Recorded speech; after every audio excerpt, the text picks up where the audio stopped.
helping me out because I'm not getting specifics. I'm not trying to stall you. I'm trying to. But you're not giving me the information we're asking. Please do.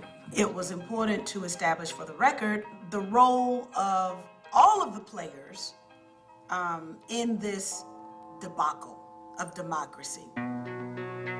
I just want to make sure that I'm clear on this. The duties to carry out the election itself are not the responsibility of the governor. So we understand for the record that as it relates to the November 7th election, you had no authority, no responsibilities, and took no actions with regard to the election. In the preparation for the election? Yes. No, again, the Secretary of State and the 67 supervisors of election were responsible for that, and they carried out their duties. Supervisors are in a precarious position here. We have a law that says that a felon cannot be on your rolls. And if I remove that person, you know, from information that I've received, and I've done it improperly, then I'm violating a person's right to vote. The law said that they had to verify this, but they were not taking it seriously. And you know, that could destroy a person's life. I received a letter saying that I was a convicted felon at my office. Yes, ma'am. And I am not a convicted felon. Thank you very much. I actually don't feel that the stories of disenfranchisement were that well covered by the media. There was a great deal of attention to punch card ballots and hanging chads. There was a great deal of attention to the political machinations. There was even a great deal of coverage for the soap opera litigation. But the stories of individuals who were aggrieved by what went on, that sort of went to the back burner and then ultimately just fell out of the story altogether. Because there was no debate on the floor of the U.S. Congress, one Congresswoman, Cynthia McKinney, decided to hold her own investigative hearings in Atlanta, Georgia, the home of ChoicePoint, the company that created this list, and she dragged in the executives of the company to answer questions. DBT was instructed to use very broad rules. These rules were supplied by the state when comparing names on the list. What ChoicePoint admitted to us at the town hall meeting was that they weren't looking for exact matches. Florida officials only wanted an 80% match on the last name. Now, the result of that was to capture the names of people with similar names. If John Smythe was the convicted felon and John Smith was on the voter roll, well, John Smith became a convicted felon. DBT told state officials that the rules for creating this list would mean a significant number of people who are not convicted felons would be included on the list. And the state of Florida said, well, give it to us anyway, because we want that comprehensive, inaccurate list. ChoicePoint was paid $4 million. Were you supposed to verify the list? No, ma'am, we were not. So who exactly told you to provide a list that wasn't verified? The state of Florida through their Division of Elections. Okay. For something as precious as the right to vote, you would think that they would want to know that the person they're banning from the voting booth is the actual person who committed a felony. After wrongly identifying 8,000 Florida voters with Texas misdemeanor records as felons, it supplied a revised list. Texas did not inform DBT that misdemeanors were on the list. They said it was a list of felons.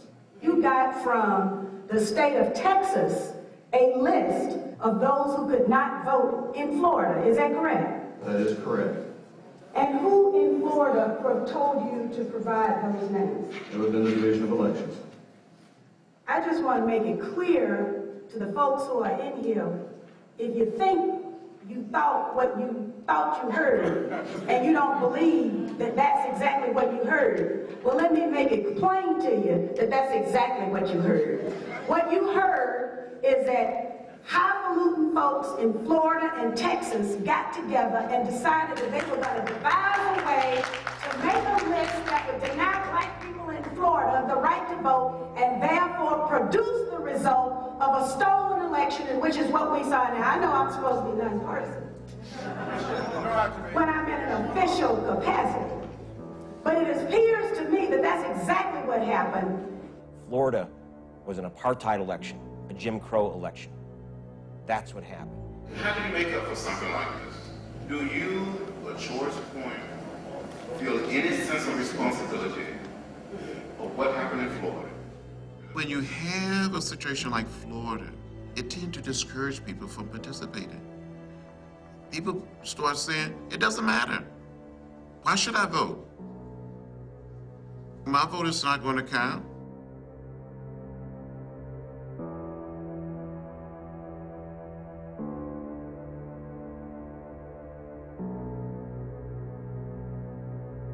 Problem with this is that it was so in your face. We're gonna steal the election, we're gonna take over the levers of government, and there's nothing that the American people can do about it. Secretary Cheney and I are honored and humbled to have won the state of Florida, which gives us the needed electoral votes to win the election. We will therefore undertake the responsibility of preparing to serve as America's next president and vice president. Bush, do solemnly swear that I will faithfully execute the office. The Florida experience was traumatic. When you think about it, the right to vote is key to the whole constitutional democracy that sets us apart from any other country on the planet.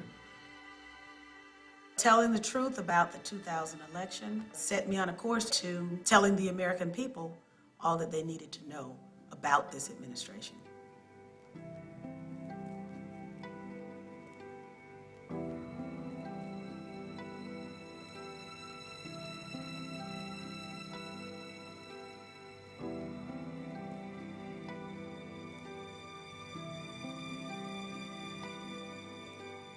September 11th started out like any other work day for the average American person. People got up, shop owners opened their businesses.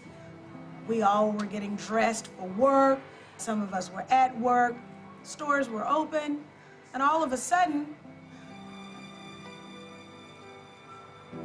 I mean, the unthinkable happened. Eventually, we all came together and we were given talking points. The talking points said that we were hit because we were free, that we were hated because we're free. And it seemed that everywhere I went for answers, I got that mantra. That wasn't good enough for me.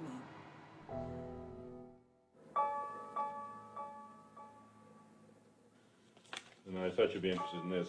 This is the outline of the 911 Recommendations Implementation Act. Okay. Okay. That's separate from the Terrorist Reform Act. Okay. Some people are going to ask very safe questions, but someone like me, who's not an insider, who's not looking to be an insider, whose responsibility first and foremost was to the people and not to the system, someone like me is going to want to get to the heart of the matter, to the root, to the truth. There's a certain political etiquette, I would call it, about what is proper to discuss and not proper. And if it's too difficult, it becomes over the pale. It becomes conspiracy nut stuff. It's not just the information you put out, it's even asking the question, which is not permitted. Crossfire. On the left, Paul Begala. On the right, Tucker Carlson. Time to reveal our quote of the day. Buckle your seatbelts. This congresswoman is a Democrat from the Atlanta area. She is Cynthia McKinney, and she has a conspiracy theory you won't believe, hopefully. Here's what she told a Berkeley, California radio station. Quote, "What did this administration know, and when did it know it about the events of September 11th? Who else knew, and why did they not warn the innocent people of New York who were needlessly murdered? What do they have to hide?" End quote. This is how the White House reacted. All I can tell you is the Congresswoman must be running for the Hall of Fame of the Grassy Knoll Society. I really don't have anything to say that would lend any credibility to what she said.